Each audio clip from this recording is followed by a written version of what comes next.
नमस्कार साथियों, स्वागत है आपका हमारे चैनल एक संदेश पर। मैं राहुल लोधी आज आपको ऐसी घटना के बारे में बताऊंगा जो आपके रोंगटे तो खड़ी करेगी ही करेगी, साथ में आपको एक नई जानकारी भी देगी और आपको सावधान भी करेगी कि आखिरकार कैसे हत्याएं हो जाती हैं। साथियों, अभी कुछ एक महीने पूर्व ही रामलीला का सीजन चल रहा था।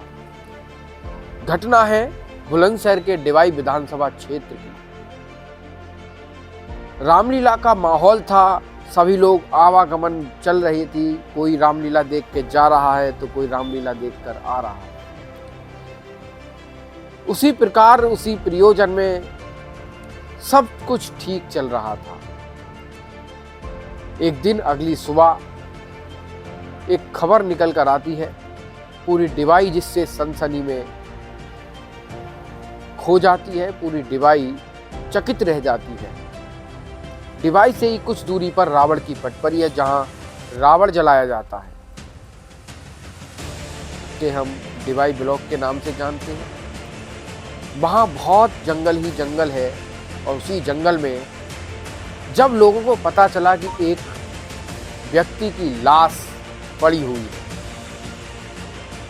तो पूरी डिवाई में शोर हो गया कि वहां शव पड़ा है, लाश मिली है। आखिरकार किसकी है ये लाश? आखिरकार किस व्यक्ति की हत्या कर दी गई है?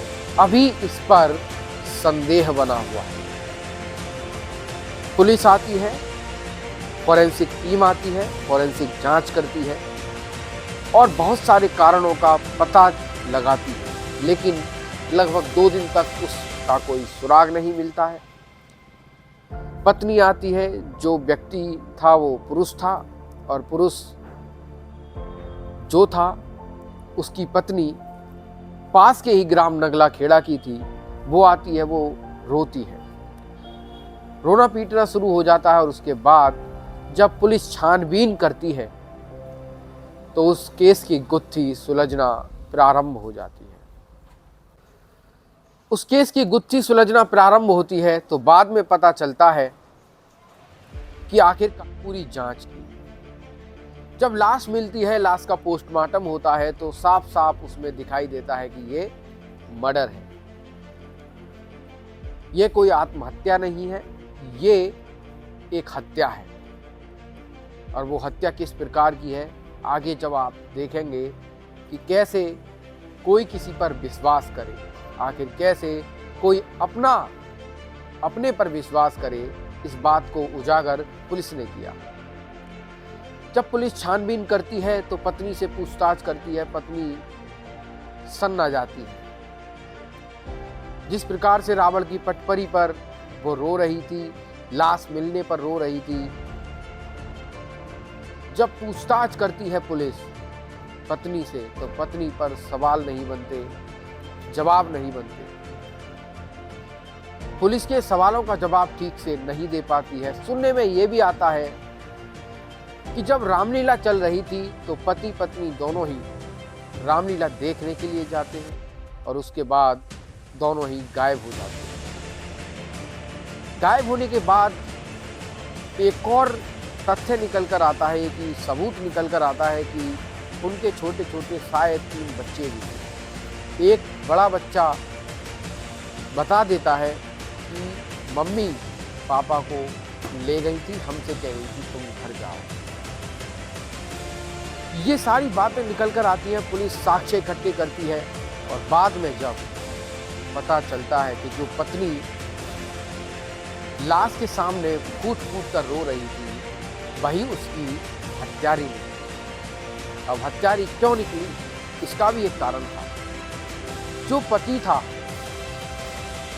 वो पत्नी से 15 वर्ष बड़ा था, जिसे वो नापसंद करती थी, और उसका एक प्रेमी था जो कि डिवाई से ही सटे थाने अहमदगढ़ का निवासी था।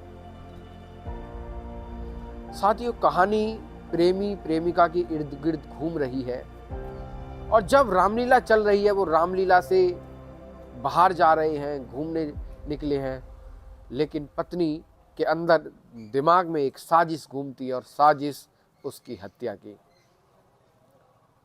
आप समझ रहे होंगे कि कहाँ जा रहा है इशारा। पत्नी प्रेमी संग रावण की पटपरी पे पति को ले जाती है और चाकुओं से हमला कर देती है, यहाँ तक कि उसका दम भी घोट देती है। बाद में पुलिस जब पता लगाती है, सबूत इकट्ठे हो जाते हैं, तो पास ही एक शिकारपुर रोड पड़ता है। शिकारपुर रोड पर ही प्रेमी और वो यानी कि मृतक की पत्नी गिरफ्तार कर ली जाती है। तो साथियों, जब क्षेत्राधिकारी पुलिस से पूछा गया कि आखिर क्या कारण निकला इस मृत्यु का, तो उन्होंने बताया, ऑन रिकॉर्ड भी यह बताया है कि पत्नी जो थी 15 वर्ष अपने पति से छोटी थी, उसका प्रेमी था और प्रेमी और पत्नी ने दोनों ने मिलकर अपने पति की हत्या कर दी। अर्थात पत्नी अपने पति को नापसंद करती थी क्योंकि वो 15 वर्ष बड़ा था। साथियों, ये थी पूरी घटना जो कि मैंने अपने चैनल के माध्यम से आपको बताई है। ऑन रिकॉर्ड भी ये सारी चीज़ें हैं। और साथियों, सावधान रहें, सतर्क रहें, यही मैं आपसे कहना चाहता हूँ कि इस प्रकार की कोई घटना होती है, आखिरकार विश्वास कीजिए, अंधविश्वास नहीं कीजिए। यही इस वीडियो का उद्देश्य है। मैं राहुल लोधी आपसे विदा लेता हूँ। जय हिंद।